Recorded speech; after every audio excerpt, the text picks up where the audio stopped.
Shalom Bapak Ibu yang dikasihi oleh Tuhan. Senang bisa kembali bersama berjumpa untuk berdoa, membaca dan merenungkan kebenaran firman Tuhan. Saya percaya Tuhan bersama dengan kita dimanapun kita berada dan Dia akan menuntun kita untuk memahami firman-Nya. Mari sebelum kita bersama membaca merenungkan firman Tuhan, kita terlebih dahulu berdoa. Tuhan yang Maha Baik, kami sungguh bersyukur untuk anugerah demi anugerah yang Tuhan berikan kepada kami. Dan kami pun bersyukur karena Engkau mengaruniakan firman sebagai pedoman dalam menjalani hari-hari kami. Dan kami percaya ketika saat ini kami akan membaca merenungkan firman-Mu, Roh Kudus akan membimbing menolong kami, sehingga kami dapat mengerti memahami firman-Mu dan melakukannya dalam kehidupan kami. Karena itu kami membuka hati dan hidup kami untuk Engkau hadir dan berkarya di dalam hati kami. Terima kasih ya Tuhan. Di dalam nama Tuhan Yesus kami sudah berdoa. Amin.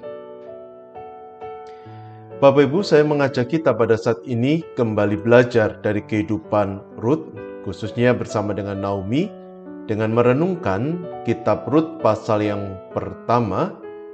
Kitab Rut pasal yang pertama, ayat yang ke-6 sampai 18.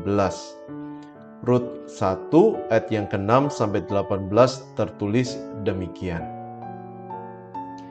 Kemudian berkemaslah ia dengan kedua menantunya, dan ia pulang dari daerah Moab, sebab di daerah Moab ia mendengar bahwa Tuhan telah memperhatikan umat-Nya dan memberikan makanan kepada mereka.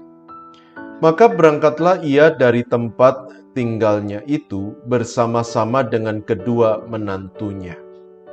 Ketika mereka sedang di jalan untuk pulang ke tanah Yehuda, berkatalah Naomi kepada kedua menantunya itu, "Pergilah, pulanglah masing-masing ke rumah ibunya.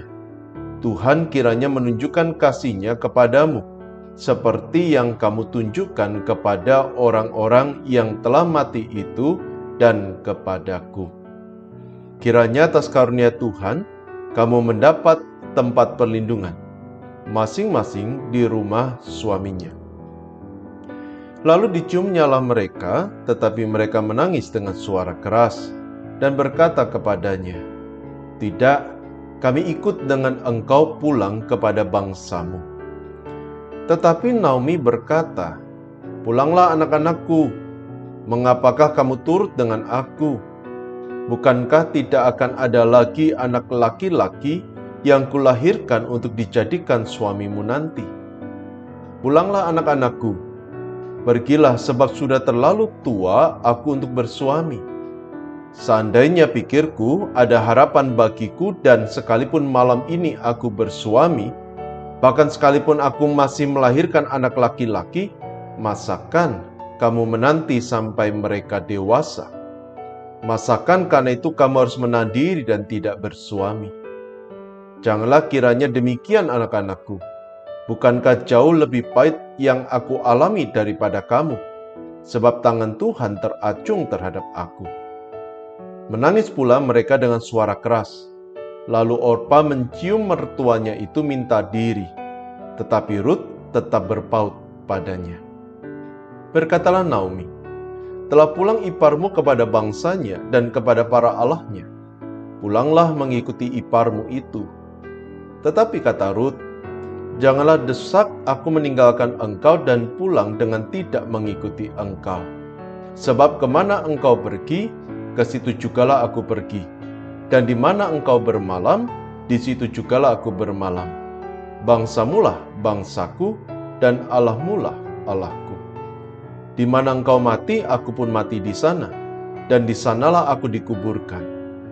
Beginilah kiranya Tuhan menghukum aku, bahkan lebih lagi daripada itu, jika sesuatu apapun memisahkan aku dari engkau selain daripada maut." Ketika Naomi melihat bahwa Ruth berkeras untuk ikut bersama-sama dengan dia, berhentilah ia berkata-kata kepadanya. Sampai menjawab bacaan kita pada saat ini. Bapak Ibu saudara yang kasih Tuhan, ada sebuah nasihat yang saya ingat, yang sangat berkesan dan masih saya pegang hingga saat ini. Nasihat itu berkata demikian: hidup adalah pilihan, dan setiap pilihan membawa konsekuensi bagi hidup kita. Karena itu, ambillah pilihan dengan bijaksana dan hadapi setiap konsekuensi dengan bertanggung jawab. Nah, Bapak Ibu, pernyataan ini, nasihat ini berkesan buat saya dan masih saya pegang karena yang pertama, hidup memang dipenuhi dengan beragam pilihan. Sepanjang kita hidup di dunia ini, kita akan selalu diperhadapkan pada pilihan-pilihan. Mulai dari pilihan yang sederhana, seperti saya memilih pakaian warna apa, atau berpakaian seperti apa, saya memilih untuk makan apa, dan seterusnya, sampai kepada pilihan yang kompleks, yang rumit, yang berdampak bukan hanya untuk saat ini, tetapi juga untuk masa depan kita. Misalnya, ketika kita memilih akan kuliah di jurusan apa, memilih melanjutkan ke universitas mana, memilih bidang pekerjaan, memilih pasangan hidup, dan lain sebagainya.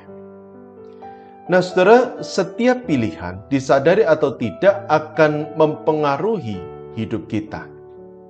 Baik hari ini maupun juga masa depan kita. Sebagai contoh, ketika kita memilih pasangan hidup, maka pilihan yang tepat akan membawa kita pada kebahagiaan. Tetapi pilihan yang salah akan membawa kita ke dalam penderitaan. Karena itu penting untuk memilih dengan bijaksana. Dengan mengingat bahwa setiap pilihan akan membawa konsekuensi dalam kehidupan kita. Namun saya pun menyadari bahwa mengambil pilihan yang bijak bukan perkara yang gampang. Karena yang pertama, setiap keputusan kita, disadari atau tidak, paling tidak akan dipengaruhi oleh 3 hal.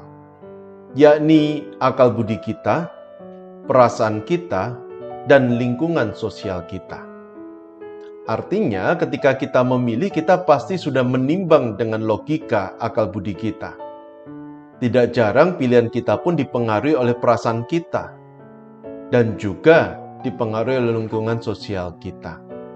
Sehingga tidak mudah untuk mengambil pilihan yang tepat ketika kita mendengar banyak sekali bisikan-bisikan dari orang-orang di sekitar kita, atau ketika kita sedang dalam situasi emosi yang tidak terlalu baik. Sulit untuk mengambil pilihan yang bijak. Ditambah kita juga tidak bisa mengatur hari depan kita. Artinya tidak ada seorang pun di antara kita yang bisa menjamin bahwa pilihan yang kita ambil sekarang sungguh akan membawa kebaikan di masa depan. Karena itu dalam nasihat tadi kita didorong untuk siap dengan segala konsekuensi dari pilihan kita. Bahkan belajar dari setiap kesalahan yang kita buat, dan kita bisa menjadi lebih baik, mengambil keputusan yang lebih baik di waktu yang mendatang. Nah, Bapak Ibu Saudara sekalian, realitas seperti ini bukan hanya kita yang menghadapi, tetapi juga dihadapi oleh semua orang, termasuk juga tokoh-tokoh Alkitab. Sebagai contoh di dalam kitab Rut pasal yang pertama, di sana kita bisa melihat pilihan-pilihan yang diperhadapkan kepada tokoh-tokoh di dalam pasal itu. Sebagai contoh, kita melihat Elimelek. Elimelek diperhadapkan pada pilihan untuk tetap berada di Bethlehem atau pergi ke tanah asing demi menghindari bencana kelaparan. Naomi pun juga diperhadapkan pada pilihan ketika Elimelek dan kedua anaknya meninggal dunia. Naomi diperhadapkan pada pilihan tetap tinggal di Moab atau kembali ke Israel. Orpa dan Rut pun diperhadapkan pada pilihan. Kembali ke rumah orang tua mereka atau mengikuti Naomi. Nah, Bapak Ibu, tokoh-tokoh Alkitab diperhadapkan pada pilihan yang beragam. Dan yang menarik adalah mereka mau tidak mau harus mengambil keputusan. Elimelek pada akhirnya mengambil keputusan untuk pergi ke Moab bersama dengan keluarganya. Naomi akhirnya mengambil keputusan untuk kembali ke Israel. Orpa dan Rut pun mengambil keputusan meski berbeda. Orpa memutuskan untuk kembali ke rumah orang tuanya, sedangkan Rut memutuskan untuk mengikuti Naomi. Nah, Bapak, setiap keputusan yang diambil juga membawa konsekuensi. Elimelek akhirnya meninggal di Moab. Naomi, karena dia memutuskan untuk kembali ke kampung halaman, pada akhirnya hidupnya berakhir bahagia. Orpa kita tidak tahu, tetapi Rut, karena dia mengambil keputusan untuk mengikuti Naomi, pada akhirnya dia berjumpa, menikah, dan membangun keluarga bersama dengan Boas.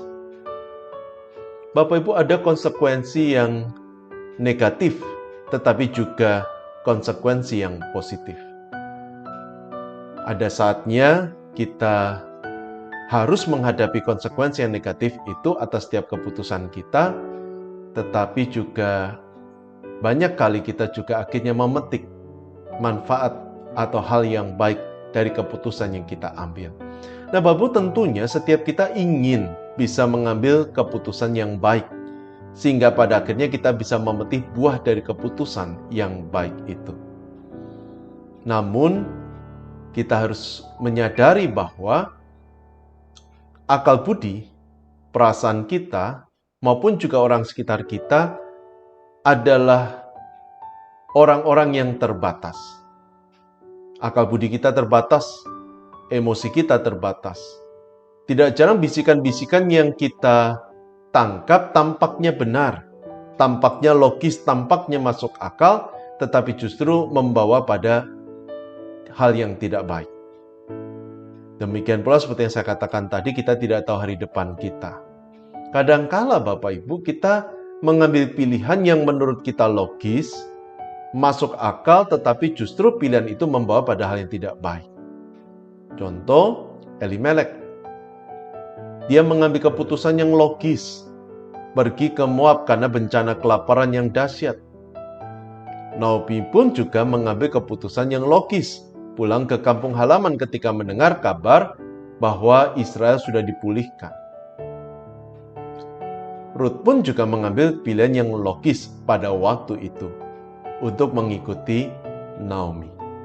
Bapak, keputusan yang diambil baik oleh Elimelek, oleh Naomi, oleh Rut adalah keputusan yang logis, masuk akal. Namun hasilnya berbeda. Elimelek tidak memetik buah yang baik, tetapi Naomi dan Rut pada akhirnya memetik buah yang baik dari keputusan yang mereka ambil. Disinilah kita diingatkan bahwa akal budi kita, perasaan kita, maupun juga orang-orang sekitar kita adalah pribadi yang terbatas. Kita tidak bisa mengendalikan hari depan kita. Kita tidak bisa memastikan bahwa setiap keputusan yang kita ambil sungguh baik, sungguh benar, dan akan membawa kita pada kebaikan. Nah, menyadari hal ini, maka kita harus belajar untuk mengandalkan Tuhan. Agar kita bisa mengambil keputusan yang bijaksana, kita harus belajar mengandalkan Tuhan. Tentunya dengan sebuah keyakinan bahwa Allah yang merancang segala sesuatu dan Dia memiliki kuasa atas masa lalu, masa kini, dan masa depan kita. Nah, yang menarik adalah dengan kasih dan kuasa-Nya, Allah merancang segala sesuatu untuk mendatangkan kebaikan bagi kita ciptaannya. Namun tidak jarang ciptaannya memilih jalan sendiri, bukan berjalan dalam rancangan Tuhan. Dan Tuhan akan memimpin setiap orang yang mau memberi diri dipimpin oleh Tuhan. Bahkan Tuhan akan memberikan hikmat kepada mereka yang meminta kepadanya. Dan hikmat dari Allah akan menolong kita untuk memahami pimpinan Tuhan dan berjalan seturut dengan pimpinan Tuhan. Nah, Bapak Ibu, yang menjadi pertanyaan tentu adalah, kalau kita berharap agar bisa mengambil keputusan yang bijak terkait dengan hidup kita hari ini dan hari depan kita, apakah kita sudah mengandalkan Tuhan, melibatkan Tuhan dalam semua proses itu?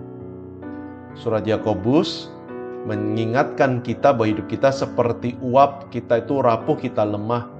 Karena itu kita didorong untuk menyerahkan seluruh rencana kita ke dalam tangan Tuhan dan berjalan seturut dengan pimpinan Tuhan. Dan di dalam Amsal 14 ayat yang ke-12 tertulis demikian, ada jalan yang disangka orang lurus, tetapi ujungnya menuju maut.